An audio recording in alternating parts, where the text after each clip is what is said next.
Hey guys, welcome to Rosie's Dessert Spot. In this video we are creating a flat lay pull apart mini cupcake cake.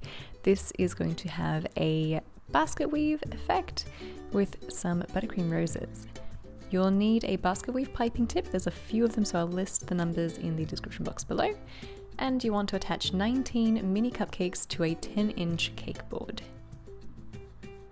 Pop them into the fridge to rest for at least 20 minutes so they don't move around, and then you want to place some brown buttercream on the lower half of your cupcake circle. Spread it out evenly, make sure it's nice and flat before you go on with your piping. Start by creating a vertical line heading down on one side, and then pipe about a 3 to 4 centimeter horizontal line heading across that. Notice how I've left space in between each one. The space that I leave is about the same width as the piping tip. That way when you pipe the little basket weave in between, you hide the background or the brown frosting underneath. Granted, because it's the same color, you won't be able to tell even if you do miscalculate a little bit. Continue this pattern all the way across until you reach the other end. You might want to create little basket sections along the edges just to smooth everything out and make it look neat. On a floral nail, I've got some baking paper and I've created a mound of frosting, taking a 104 piping tip and creating a circle around that, and that'll be our bud. Over the bud, you want to create 3 petals and angling your piping tip inwards so that it's a closed flower to begin with. Continue piping petals around this. You could work in rows of 3 and then 5 and then 7, but it doesn't really matter. Just keep going around and see what works for you. As you reach the outside of your rows, fan out your piping tip, that is, angle it more towards yourself so that the petals are a little bit more open. And that's our first rose. Continue making these. I used about 9 or 10, I believe, on this cake.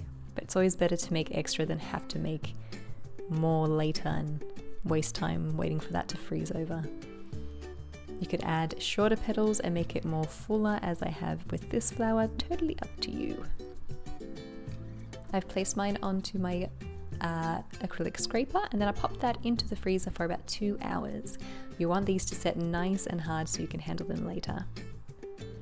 Take some green buttercream frosting and a round piping tip and create little swirls coming out of the basket. This is the stem that we're going to use as a base, and then we're going to pipe little leaves with the same piping tip, starting on the stem, adding pressure so we get this nice bubble, and then pulling back on the bubble to create that teardrop sort of leaf shape. Do the same on either side of the stem.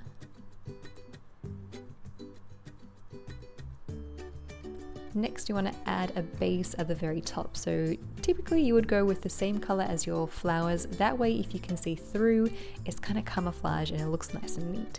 So I've chosen pink, make sure it's nice and flat. And while the frosting is still wet, stick your roses on top.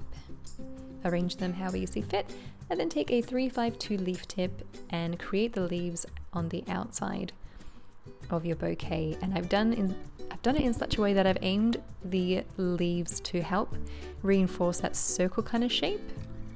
So just kind of shape your little bouquet in between the flowers where you can see through to the background. Add these little white buds and then fill in the centers with a light pink color so they look kind of look like little filler buds in a bouquet. As a finishing touch, I'm adding on some edible pearls in white.